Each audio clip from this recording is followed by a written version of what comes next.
Well, a habit is a redundant set of automatic, unconscious thoughts, behaviors, and emotions that's acquired through repetition. A habit is when you've done something so many times that your body now knows how to do it better than your mind. So if you think about it, people wake up in the morning, they begin to think about their problems. Those problems are circuits of memories in the brain. Each one of those memories are connected to people and things at certain times and places. And if the brain is a record of the past, the moment they start their day, they're already thinking in the past.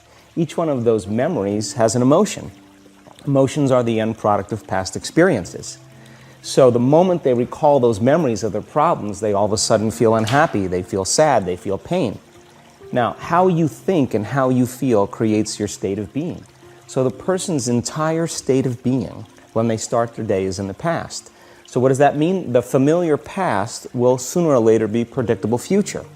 So if you believe that your thoughts have something to do with your destiny, and you can't think greater than how you feel, or feelings have become the means of thinking, by very definition of emotions, you're thinking in the past. And for the most part, you're going to keep creating the same life. So then people grab their cell phone, they check their WhatsApp, they check their text, they check their emails, they check Facebook, they take a picture of their feet, they post it on Facebook, they tweet something, they do Instagram, they check the news, and now they feel really connected to everything that's known in their life. And then they go through a series of routine behaviors.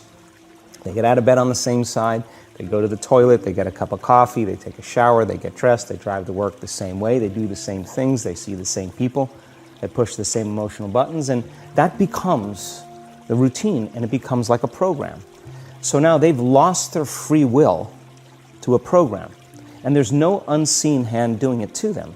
So when it comes time to change, the redundancy of that cycle becomes a subconscious program. So now 95% of who we are by the time we're 35 years old is a memorized set of behaviors, emotional reactions, unconscious habits, hardwired attitudes, beliefs, and perceptions that function like a computer program. So then a person can say with their 5% of their conscious mind, I want to be healthy, I want to be happy, I want to be free. But the body's on a whole different program. So then how do you begin to make those changes? Well, you have to get beyond the analytical mind, because what separates the conscious mind from the subconscious mind is the analytical mind. And that's where meditation comes in, because you can teach people through practice how to change their brainwaves, slow them down. And when they do that properly, they do enter the operating system where they can begin to make some really important changes.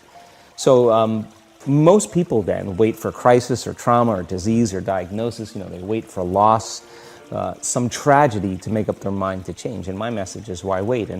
And you can learn and change in a state of pain and suffering, or you can learn and change in a state of joy and inspiration. And I think right now, the cool thing is that people are waking up. The stronger the emotional reaction you have to some experience in your life, the higher the emotional quotient, the more you pay attention to the cause. And the moment the brain puts all of its attention on the cause, it takes a snapshot, and that's called a memory.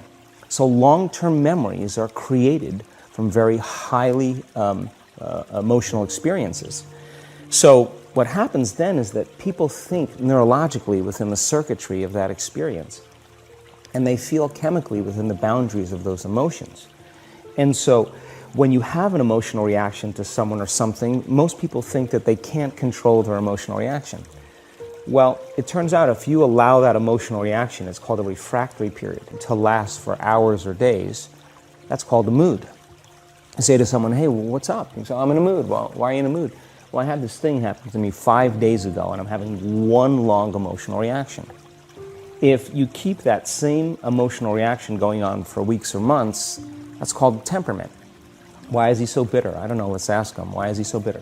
Why are you bitter? Well, I had this thing happen to me 9 months ago.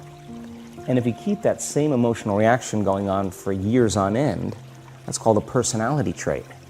And so learning how to shorten your refractory period of emotional reactions is really where the work starts.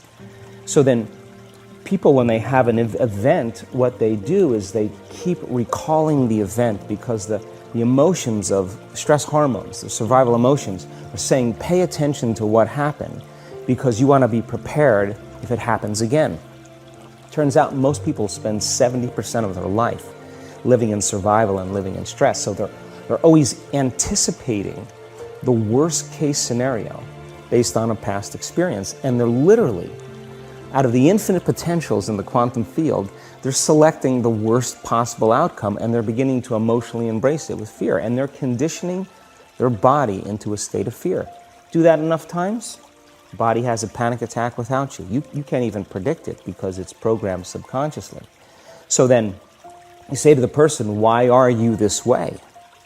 And they'll say, I am this way because of this event that happened to me 15 or 20 years ago. And what that means from a biological standpoint is that they haven't been able to change since that event. So then the emotions from the experience tend to give the body and the brain a rush of energy. So people become addicted to the rush of those emotions, and they use the problems and conditions in their life to reaffirm their limitation, so at least they can feel something. So now when it comes time to change, you say to the person, why are you this way? Well, every time they recall the event, they're producing the same chemistry in their brain and body as if the event is occurring, firing and wiring the same circuits and sending the same emotional signature to the body. Well, what's the relevance behind that? Well, your body is the unconscious mind. It doesn't know the difference between the experience that's creating the emotion and the emotion that you're creating by thought alone. So the body's believing it's living in the same past experience 24 hours a day, 7 days a week, 365 days a year. And so then when those emotions influence certain thoughts, and they do, and then those thoughts create the same emotions, and those same emotions influence the same thoughts, now the entire person's state of being is in the past. So then the hardest part about change is not making the same choices you did the day before, period. And the moment you decide to make a different choice, get ready, because it's going to feel uncomfortable. Your body is your unconscious mind. In a sense, if you're sitting down and you start thinking about some future worst case scenario that you're conjuring up in your mind, and you begin to feel the emotion of that event, your body doesn't know the difference between the event that's taking place in your world, outer world, and what you're creating by emotion or thought alone. So most people then, they're constantly reaffirming their emotional states. So when it comes time to give up that emotion, they can say, I really want to do it, but really the body is stronger than the mind because it's been conditioned that way. So the servant now has become the master. And the person all of a sudden, once they step into that unknown, they'd rather feel guilt and suffering because at least they can predict it. Being in the unknown is a scary place for most people because the unknown is uncertain. And people say to me, well, I can't predict my future. I'm in the unknown, and I always say the best way to predict your future is to create it. Not from the known, but from the unknown. What thoughts do you want to fire and wire in your brain? What behaviors do you want to demonstrate in one day? The act of rehearsing them mentally, closing your eyes, and rehearsing the action. If you're truly present, the brain does not know the difference between what you're imaging and what you're experiencing in 3D world. So then you begin to install the neurological hardware in your brain to look like the event has already occurred. Now, your brain is no longer a record of the past. Now it's a map to the future. And if you keep doing it, priming it that way, the hardware becomes a software program. And who knows, you just may start acting like a happy person. And then I think the hardest part is to teach our body emotionally what the future will feel like ahead of the actual experience. So what does that mean? You can't wait for your success to feel empowered. You can't wait for your wealth to feel abundant.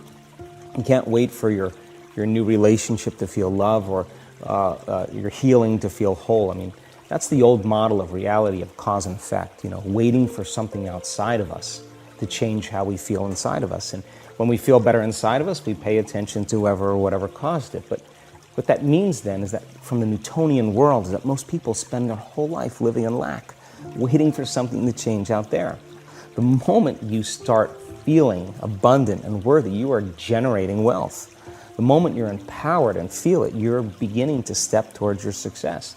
The moment you start feeling whole, your healing begins. And when you love yourself and you love all of life, you'll create an equal. And now you're causing an effect. And I think that's the difference between living as a victim in your world saying, I am this way because of this person or that thing or this experience. They made me think and feel this way.